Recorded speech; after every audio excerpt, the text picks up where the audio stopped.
Morning, BookTube. Welcome to Poetry Thursday.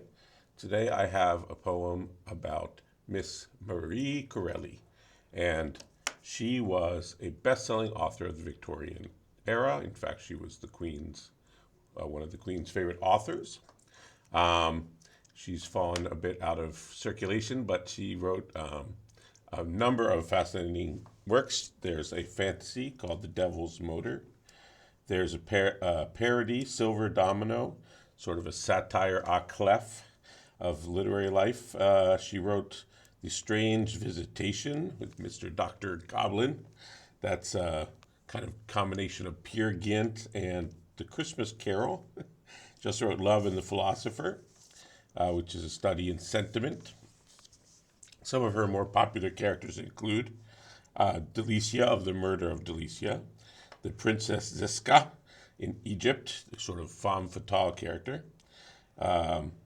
Innocent, who, as her name suggests, is she's in a bit of an idyll pastoral, searching for her family origins. And some of her male characters can be a bit flat, a bit allegorical, like God's good man, the master Christian. But the exotic ones can get a little more interesting. There's El Rani, who has foresight from the soul of Lilith. And Fabio Romani is also one of her more interesting male characters. So without further ado, let me read this poem for you about Miss Marie Corelli. A very woman among men, her paeans sung in every quarter, almost persuade Le Galien to go and get his hair cut shorter. When Kipling hears her trumpet note, he longs to don a petticoat. Her praise is sung by old and young, from Happy Hampstead to Hoboken, where old England's mother tongue is ungrammatically spoken, in that supremely simple set which loves the penny novelette.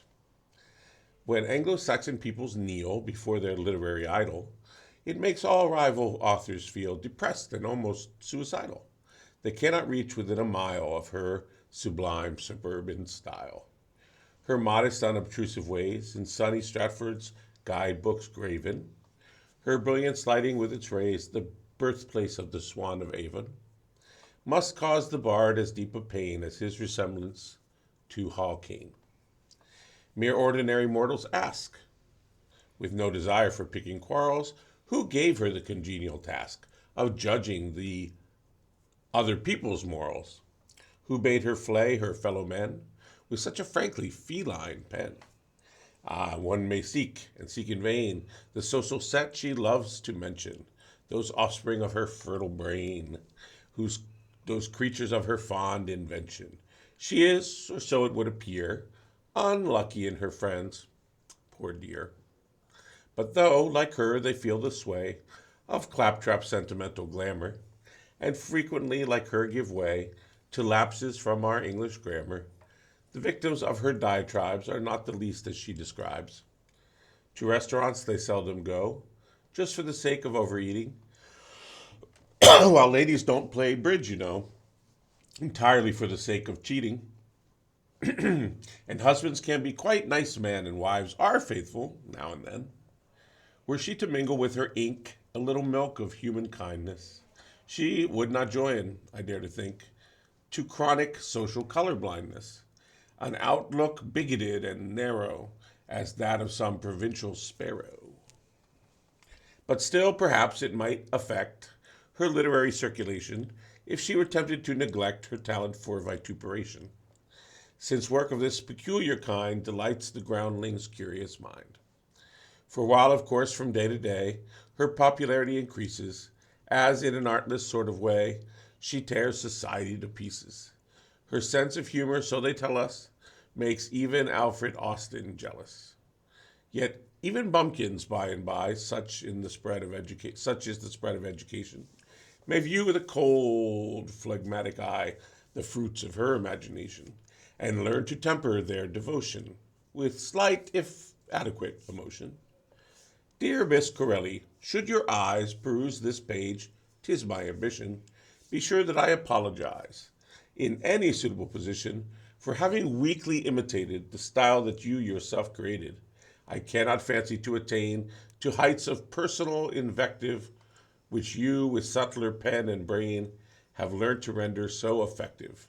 I follow dimly in your trail. Forgive me, therefore, if I fail. Marie Corelli is interesting to talk about because it speaks to the popularity of female authors throughout the ages. Also, however, how one can fall from being a bestseller to forgotten if one does not become a classic. There's some talk in here of her style. I actually can't speak to that, not having read her, but you can check out Roy Reads Anything. Did a video on her Devil. What was it called? Devil something. Anyway, you'll find the video. Just Google Marie Corelli and Roy Reads Anything. So he can tell you a little bit more about her. He called her the Emperor of Suburbia, or the Empress, I guess, of Suburbia, or Queen of Suburbia. I can't remember. All right, so that's our Poetry Thursday. Hope you enjoyed it. Thank you, and bye-bye.